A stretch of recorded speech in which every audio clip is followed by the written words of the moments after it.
Hello दोस्तों, most welcome back to our YouTube channel study 2.0। दोस्तों, आज के इस कंप्लीट वीडियो में हम बात करने वाले हैं अप्लाइड मैकेनिक्स के मोस्ट इम्पॉर्टेंट चैप्टर्स के बारे में। वो कौन कौन से चैप्टर्स हैं जिनको आप केवल पढ़ करके ना सिर्फ बैक बचाएंगे बल्कि उसमें अच्छे से अच्छे मार्क्स लेकर के आएंगे। तो चलिए हम आपको वन बाय वन करके समझाते हैं और पर्सनली अपने एक्सपीरियंस के आधार पर और जितने भी क्वेश्चंस पूछते हैं सभी मोस्ट इंपॉर्टेंट चैप्टर्स एवं क्वेश्चंस उसमें डिस्कशन करते हुए चलेंगे। तो वीडियो बहुत ही हेल्पफुल होने वाला है, तो वीडियो को लास्ट तक जरूर देखना। और ये जो अप्लाइड मैकेनिक्स या स्पेशली सिविल एंड मैकेनिकल के बच्चों के लिए है, तो सेकेंड सेमेस्टर में है। चलिए वन बाय वन करके समझते हैं। और वीडियो शुरू करने से पहले अगर आप चैनल पर पहली बार विजिट कर रहे हैं तो प्लीज़ चैनल को सब्सक्राइब करके बेल आइकन को ऑल पे जरूर सेट कर लें और वीडियो को लाइक ज़रूर कर दें ताकि हमारा भी मोटिवेशन बढ़ता रहे और आपके लिए ऐसे वीडियो ला पाऊँ। तो चलिए शुरू करते हैं। यहाँ से सबसे पहला जो आप लोगों का चैप्टर आ जाता है इंट्रोडक्शन। तो इंट्रोडक्शन के बारे में मैं बता दूं कि हर एक सब्जेक्ट में पहला चैप्टर ऐसा होता है जिसमें इंट्रोडक्शन के नाम से चैप्टर होता है, जिसमें आप लोगों को पूरे सब्जेक्ट मतलब उस सब्जेक्ट के बारे में पूरा का पूरा इंट्रोडक्शन इसमें दिया जाता है कि इस चैप्टर में क्या पढ़ने को मिलेगा और क्या क्या जानने को मिलेगा। तो इसमें जो इंट्रोडक्शन है, इंट्रोडक्शन आप लोगों का बहुत इंपॉर्टेंट नहीं है, लेकिन इसमें से एक क्वेश्चन हर साल 5 नंबर में आ जाता है। इसमें आता क्या है कि यांत्रिकी क्या होता है, इसका हिंदी जो मैकेनिक्स का हिंदी होता है यह यांत्रिकी होता है। तो यही पूछता है कि मैकेनिक्स क्या होता है और इसका उपयोग किस प्रकार किया जाता है, बस यही पूछता है। और अगर यही आप तैयार कर लें तो यहाँ से 5 नंबर आप लोगों का बन जाता है। और चलिए देखते हैं दूसरा चैप्टर क्या है। दूसरा चैप्टर है लॉ ऑफ फोर्स। तो ये जो लॉ ऑफ फोर्स है यह इंपॉर्टेंट चैप्टर की लिस्ट में आ जाता है, तो आप लोग इसको अच्छे से तैयार करना है क्योंकि यह आप लोगों के सॉम एंड मॉस में भी बहुत ज़्यादा हेल्प करेगा। यहाँ आप लोगों को पढ़ने को मिलेगा कि फोर्स क्या होते हैं, कितने प्रकार के होते हैं और सब कुछ किस तरीके से फोर्स लगते हैं, और बहुत ही अच्छे वे में पढ़ने को मिलेगा यहाँ से और बहुत कुछ जानने को भी मिलेगा। यहाँ से भी आप लोगों के क्वेश्चंस अच्छे खासे बन जाते हैं और ये चैप्टर पढ़ने के बाद आप लोगों को आगे के चैप्टर समझ में आने लगते हैं। दूसरे चैप्टर यह भी बहुत ही इंपॉर्टेंट है और यहाँ से भी क्वेश्चंस बनते हैं। यहाँ पे एक दो थ्योरम होते हैं जो हर साल लगभग लगभग से 2-3 थ्योरम में से एक साल पूछे जाते हैं। यहाँ पे ट्रायंगल लॉ ऑफ फोर्स होता है और एक पॉलीगन वाला होता है। तो ये सभी आप लोगों को देखना है और इसमें जो रिजल्टेंट होता है ये सब निकालने के लिए बताया जाता है। और इसमें फ्री बॉडी डायग्राम, इक्विलिब्रियम आप लोग देख सकते हैं। लामीज थ्योरम देखिए, यहाँ पे इसमें एक सबसे इम्पॉर्टेंट किया जाता है लामीज थ्योरम।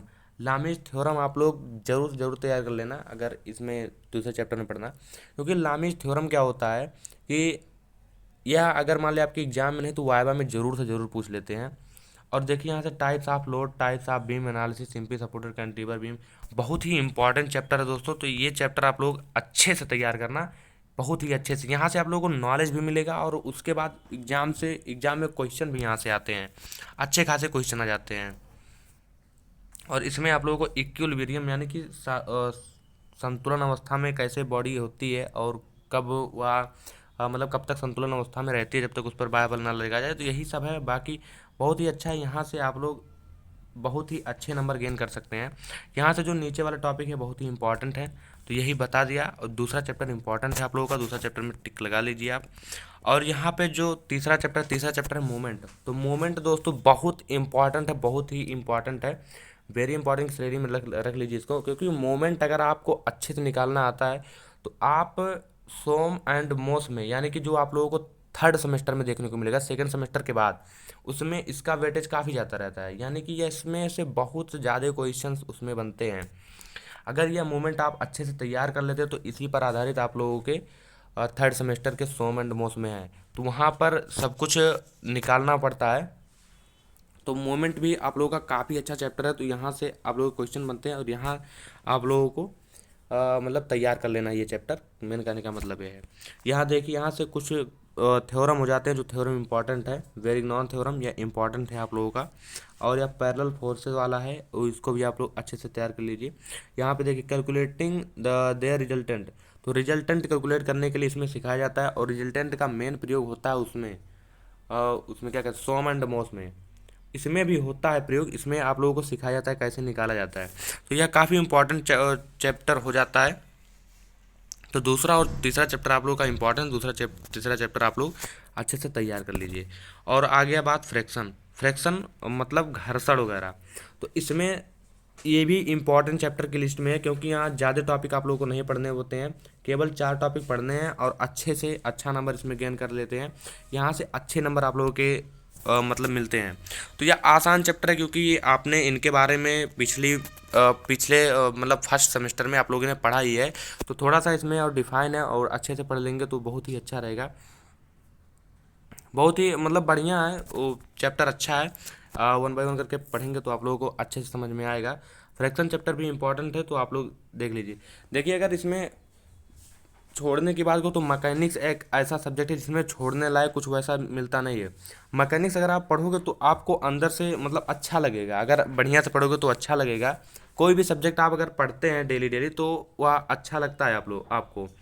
और या मैकेनिक्स से इसमें पढ़ेंगे तो आगे देखिए, अगर मैकेनिक्स अच्छे से पढ़े रहेंगे ना, तो इसके आगे आने वाले जो सब्जेक्ट हैं, सॉरी जो सेमेस्टर है, जैसे थर्ड सेमेस्टर में अगर मैकेनिक्स आपने बहुत अच्छा पढ़ लिया है, 40 प्लस या 45 प्लस मार्क्स लाए हैं, 40 प्लस लाए हैं, 35 प्लस लाए हैं, 30 प्लस लाए हैं, तो आप लोगों को बहुत ही अच्छा समझ में आएगा। सॉम एंड मोस में, सॉम में बहुत ही अच्छा समझ में आएगा।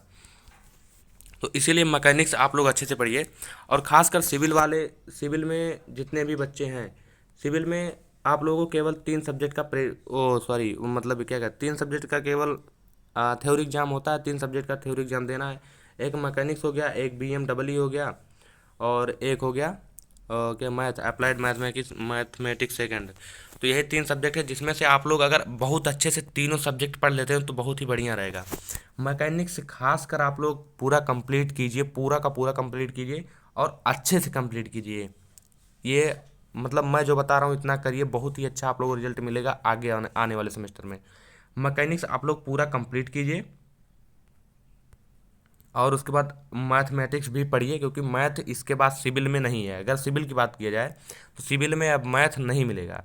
अब मतलब अब मैथ नहीं है, तो सिविल वाले अब मैकेनिक्स का वेटेज बहुत ज़्यादा है आगे, और मैथ उतना नहीं है, तो मैथ को आप स्किप कर सकते हैं। मैथ मतलब थोड़ा कम ही पढ़िए, लेकिन मैकेनिक्स पर बहुत ज़्यादा फोकस कीजिए। और BMW में भी बहुत ज़्यादा कुछ नहीं है। BMW में थोड़ा सा है, केवल पास होने भर का पढ़ लीजिए, उतना बहुत है। और इसमें मैकेनिकल वालों की बात किया जाए तो मैकेनिकल वालों में मैथ थर्ड है। मैकेनिकल वालों में मैथ थर्ड है, तो मैथ थर्ड यानी कि उनको मैथ सेकंड पर भी ध्यान देना होगा अच्छे से। और उनमें लगभग से 6 सब्जेक्ट हैं इस सेमेस्टर में, तो यही सब है। और यहाँ सिविल वाले बच्चे को काफ़ी एडवांटेज मिल जाता है, क्योंकि उनमें 3 ही सब्जेक्ट का पेपर देना है। तो 3 सब्जेक्ट का पेपर देना है, तो उनको अच्छे से पढ़ना चाहिए, बहुत अच्छे से पढ़ना चाहिए, मैं कहता हूँ।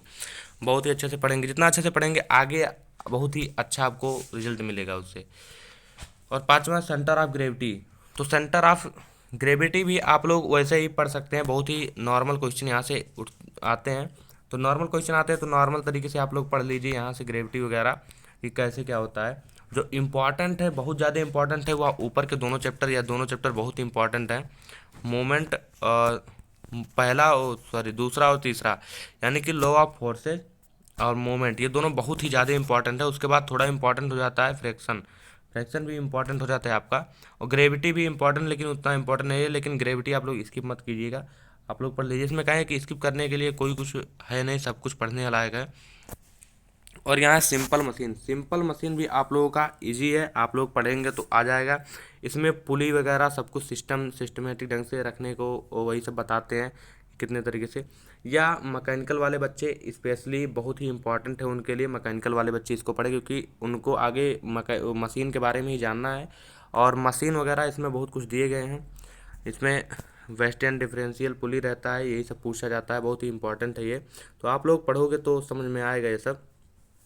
यहाँ से पिछली बार क्वेश्चन नहीं बने थे, लेकिन मैकेनिकल वाले बच्चे इसको ध्यान दें, क्योंकि उनको आगे आने वाले सेमेस्टर में मिलेगा। और अच्छे से जिनको समझे रहेंगे तो आगे समझ में आएगी। और सिविल वालों के लिए भी ठीक है, अगर आप अच्छे से पढ़ लेते हैं। यह चैप्टर उतना लेकिन मायने नहीं रखता है, लेकिन आपको पढ़ना ज़रूर है। इसमें आप लोगों को क्या मिलेगा, मैकेनिकल एडवांटेज, मैकेनिकल एडवांटेज, और फिर efficiency, output energy, input energy, यही सब रहता है। और इसको भी आप एक बार बस रीडिंग करेंगे तो आप लोगों को बेसिक बेसिक चीज़ें मिल जाएंगी। तो यही से है। अब छठा चैप्टर तो पूरा कंप्लीट हो गया। यहाँ पे आप लोगों का प्रैक्टिकल दिया गया है, जो सिलेबस में है, जितना प्रैक्टिकल सिलेबस में है। तो सिलेबस में आप लोगों को प्रैक्टिकल अगर कॉलेज में कराया जाता है तो ठीक है, वो कराया भी जाता होगा। इसमें verification of polygon, law of forces, और इसमें विषय सूची तो दिया होता, वो तो सिलेबस डिस्कशन था, विषय सूची में भी था। लेकिन जो मेन आप लोगों का सब्जेक्ट, सॉरी क्या कहते हैं, चैप्टर है, जो सब्जेक्ट चैप्टर है आप लोगों का मैकेनिक्स का, यही सब है। यहाँ से आप लोग जो सिलेबस है यहीं से आप लोगों के क्वेश्चन बनेंगे। बाकी जो अलग अलग प्रकाशन की किताबें होती हैं, अलग अलग अपना विषय सूची जारी करती हैं। किसी भी सब्जेक्ट का मतलब विषय सूची एक नहीं होता है, अलग अलग हो सकता है, लेकिन सिलेबस सेम रहेगा, बस विषय सूची आप लोग वो सब अलग कर देते हैं। तो यहाँ देखिए, यहाँ छोटे छोटे चैप्टरों में ख़त्म कर दिया गया है। इंट्रोडक्शन है, फिर फोर्स एनालिसिस है, मूवमेंट है, कपल है, जनरल कंडीशन है ऑफ इक्विलिब्रियम है, फ्रैक्शन है, घर्षण मशीन, गुरुत्व केंद्र, जड़त्वागुण। अब देखिए, इसमें देख लेते हैं कौन सा चीज़ है। इसमें जो मैंने आप लोगों को बताया 5 नंबर के क्वेश्चन आते हैं, जिसमें यांत्रिकी की परिभाषा पूछी जाती है, और उसके बाद परिभाषा के अलावा उसी में कंबाइंड क्वेश्चन रहता है कि इसका उपयोग क्या है और अप्लाइड क्यों लगता है। और इसमें मैं एक बात और बता दूं, जिसमें अगर टीचर या फिर वाइवा में बहुत ज़्यादा क्वेश्चन ये बनता है कि मैकेनिक्स के पहले अप्लाइड क्यों लगता है। ये चीज़ मैकेनिक्स या फिर अप्लाइड केमिस्ट्री, अप्लाइड फिजिक्स है, अप्लाइड फिजिक्स सेकंड, सभी में ये पूछा जाता है कि अप्लाइड क्यों लगता है। तो अप्लाइड क्यों लगता है, इसका आंसर आप लोगों को पता होना चाहिए। पता नहीं है तो मैं बता दूं, अप्लाइड इसलिए लगता है कि जैसे देखिए, मैकेनिक्स है, तो मैकेनिक्स का अगर पूरा सिलेबस और पूरा बुक देखा जाए तो बहुत ही ज़्यादा ब्रॉड है मैकेनिक्स। पूरा जितना, या पॉलिटेक्निक में ही सिर्फ नहीं, मतलब अगर पूरा देखा जाए बहुत बड़ा है। तो जितना आप लोगों के इंजीनियरिंग में यूज होने वाले हैं, कि जितना आप लोगों का नॉलेज इंजीनियरिंग में सिर्फ काम लगेगा, उतना ही नॉलेज लेना ही अप्लाइड मैकेनिक्स या अप्लाइड फिजिक्स कुछ भी कहलाता है। कि इंजीनियरिंग में केवल प्रयोग होने वाले तथ्यों को ध्यान में रखते हुए पढ़े गए सब्जेक्ट को, उसी के मतलब पहले अप्लाइड लगता है। आई होप कि आप लोगों को समझ में आ गया होगा, समझ गए होंगे। तो ये सब चैप्टर हो गया, इसमें से ये परिचय हो गया जो बताए। फोर्स एनालिसिस में आप लोगों को फोर्स बताया जाएगा कि फोर्स किस तरीके से लगता है और कब इक्विलिब्रियम रहता है कौन से फोर्स लगाने पर। तो यही है। तो यहाँ से वही जो बल वाले में से, बल वाला जो मैंने बताया है और फोर्स वाला, वही फोर्स वाले चैप्टर में से ये है। और मोमेंट है, मोमेंट तो बताया, बहुत इंपॉर्टेंट है। कपल, ये कपल क्या होता है कि ये भी इक्विलिब्रियम का कंडीशन रहता है इस तरीके से, दोनों तरफ मतलब ज्वाइंट रहता है, दोनों आपस में रहता है। जैसे टोटी वगैरह चलाते हैं तो उसमें बल, कपल बल, यानी कि दोनों तरफ से कार्य लगता है ना। जैसे अगर टोटी वगैरह चलाते हैं, ये टोटी है मान लिया, मान लीजिए टोटी है, तो आप लोग जब इसमें बल लगाते हैं तो इसमें एक यहाँ से मोमेंट उत्पन्न होता है, एक यहाँ से मोमेंट उत्पन्न होता है। इस तरीके से आप लोग इस तरीके से घुमाते हैं इसको, तभी वो चालू होता है। तो इसलिए ये भी मोमेंट का ही पार्ट है, ये भी मोमेंट, सॉरी कपल मूवमेंट का ही पार्ट है। और यहाँ पे general condition of equilibrium, equilibrium मतलब संतुलन अवस्था में होता है। कि जैसे कोई बॉडी अगर स्थिर है, खड़ी है, तो उसका संतुलन अवस्था में है। अगर वह हिली डुली नहीं, सामान्य अवस्था में खड़ी है, तो संतुलन अवस्था में है। यानी कि अगर मान लिया कोई इंसान खड़ा है, तो जितना फोर्स इधर से लग रहा है, उतना फोर्स इधर से, उतना फोर्स चारों तरफ से लग रहा है, तभी तो वो खड़ा है, तब उसी को इक्विलिब्रियम कहते हैं। अगर एक तरफ से फोर्स हटा दिया जाए तो इधर से जो लगने वाला फोर्स है वह व्यक्ति को इधर गिरा देगा नीचे, तो यह इक्विलिब्रियम का कंडीशन हो जाता है। और फ्रैक्शन, फ्रैक्शन यानी कि घर्षण, तो घर्षण आप लोग जानते हैं। घर्षण, इसमें मैकेनिक्स में घर्षण देने का मतलब ये है कि जब आप लोगों के जितने भी इंजन वगैरह या फिर मशीनें होती हैं, उसमें उसके बीच में अगर जो गियर वगैरह होते हैं, गियर वगैरह होते हैं, जैसे एक एग्जांपल से बताता हूँ। जो गियर वगैरह इस तरीके से होते हैं, इस गियर वगैरह में जब एक और गियर इसमें लगता है, इस तरीके से लगता है, तो इसके बीच में जो अगर घर्षण रहेगा, इसके बीच में अगर घर्षण आएगा तो यह जल्दी कटेगी। इसका मतलब अगर इसके बीच में घर्षण आएगा तो यह मशीनें जल्दी कट जाएंगी। और अगर इसके बीच में कोई ऑयल डाल दिया जाए, फिर स्नेहक डाल दिया जाए, तो यह जल्दी नहीं कटेंगी, यही सब बचाएंगे। तो यही इसकी इसी के बारे में इसमें घर्षण में पूरा दिया गया है। घर्षण आप लोग पढ़े भी हैं, तो इसमें पढ़ने में कोई बुराई नहीं है, बहुत अच्छे से समझ में आ जाएगा, एक बार रीडिंग करेंगे। मशीनों के बारे में मैंने बताया, इसमें वेस्टर्न डिफरेंशियल पुली रहता है, और उसके बाद इसमें जैक वगैरह उन सब के बारे में जानकारी दिया जाता है। और गुरुत्व केंद्र, गुरुत्वाकर्षण केंद्र, बॉडी दी जाएगी, उसका केंद्र कहाँ कार्य करता है, ये सब बताया जाएगा। मोमेंट ऑफ इनर्शिया इसमें इंपॉर्टेंट है, क्योंकि सोम एंड मॉस में, सोम में खासकर, मॉस में moment of inertia I think नहीं है, उतना मुझे याद नहीं सिलेबस। मॉस में नहीं है, मॉस में इसका नहीं, यानी कि मॉस जो मैकेनिकल में पढ़ाया जाता है 3rd सेमेस्टर में, इसमें मोमेंट ऑफ इनर्शिया नहीं है। लेकिन सोम जो सिविल में पढ़ाया जाता है, सोम SCM भी इसको बोलते हैं या फिर SOM बोलते हैं, मैकेनिक्स स्ट्रक्चर मैकेनिक्स। तो उसमें मोमेंट ऑफ इनर्शिया है, तो मोमेंट ऑफ इनर्शिया सिविल वाले बहुत ज़्यादा ध्यान देंगे, क्योंकि आगे आप लोगों को पढ़ने को मिलेगा। यहाँ नहीं पढ़ेंगे, आगे पढ़ेंगे, लेकिन अगर यहाँ पढ़े रहेंगे तो आगे समझ में आएगा, आगे और अच्छे से समझ में आएगा। तो आप लोग इतना सब कुछ है, यही सब पूरा समझ में आ गया होगा। और इसके बारे में और थोड़ा सा नॉलेज और दे दूं, इसके मैकेनिक्स के बारे में। मैकेनिक्स में अगर आप लोग कमेंट करते हो तो मैं मतलब बता सकता हूं कि कहाँ से कितने क्वेश्चंस बनते हैं और कौन कौन से चैप्टर, मतलब चैप्टर तो बता दिया है, खासकर इम्पोर्टेंट है। और हर चैप्टर के अगर मोस्ट इम्पॉर्टेंट मतलब टॉपिक्स जानना चाहते हैं तो मोस्ट इम्पॉर्टेंट टॉपिक्स मतलब कमेंट कीजिएगा, कुछ भी करके कमेंट कीजिएगा। तो उसमें मैं आप लोगों को बता दूंगा कि मतलब कौन कौन से टॉपिक बहुत इंपॉर्टेंट हैं, और उसको अच्छे से समझाऊंगा कि आप लोगों को समझ में आ जाएगा। जिस तरीके से समझ में आया था हमारे, उस तरीके से मैं आपको समझाऊंगा कि आप लोगों को भी समझ में आ जाएगा, और कोई भी उसमें बुराई नहीं है। अगर आप लोग समझते हैं, कमेंट करते हैं, कमेंट करने में क्या ही जाता है, कमेंट करेंगे तो आप लोगों को वो सब उस पर प्रॉपर तरीके से वीडियो बना करके बताया जाएगा, और हर टॉपिक डिस्कशन किया जाएगा। हर चैप्टर में जितने भी मोस्ट इंपॉर्टेंट टॉपिक हैं जो आने ही वाले हैं या फिर जो आगे काम देंगे, तो वो सभी उसमें डिस्कशन किया जाएगा, अगर आप कमेंट करते हैं तो। उसके बाद और एक बात और बता दूं कि टेलीग्राम चैनल डिस्क्रिप्शन में वो ज्वाइन कर लें, क्योंकि वहाँ पे सभी जो नोट्स वगैरह रहते हैं सब कुछ दिए जाते हैं, नोट्स वगैरह फ्री में प्रोवाइड किए जाते हैं। और उसके बाद बुक की PDF हो गई या फिर कोई नोटिस वगैरह हो गया, सब कुछ उसमें मिलेगा, तो वहाँ पे अपडेटेड रहिए। तो यही था आज के पूरे वीडियो में। तो आई होप कि आप लोगों को वीडियो पसंद आया होगा या फिर हेल्पफुल कुछ जानने को मिला होगा। बहुत ही इम्पॉर्टेंट वीडियो था। मैंने सोचा कि चैप्टर्स के बारे में बता दिया जाए कि अगर मान लिया जो बच्चे पढ़ने जा रहे हैं तो इसके बारे में सब उनको जानकारी हो। तो चलिए दोस्तों, मिलते हैं नेक्स्ट वीडियो में। Thank you and thanks for watching. Video देखने के लिए आपका बहुत बहुत धन्यवाद। Bye bye.